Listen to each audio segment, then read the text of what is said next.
Nëse të dhem ky krah, mos e injoro kur.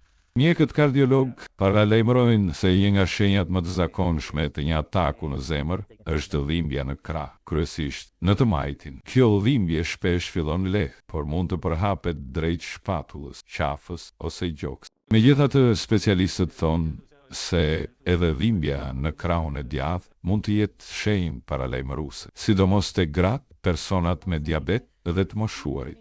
Tek disa pacientë dhimbja përhapet në shpinë apo nofull, duke u ngatruar me lodhje ose tension muskulor.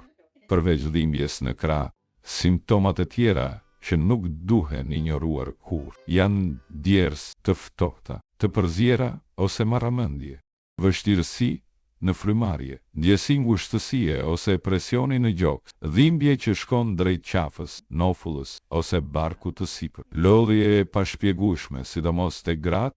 Mjekët theksojnë se disa persona, veçanërisht ata me diabet, mund të përjetojnë atak në zemër edhe pa dhimbje gjoksi. Prandaj çdo simptom e pazakon duhet marrë seriozisht. Reagimi i shpejt shpëton jetë, mos e nënvlerëso asnjë shenjë.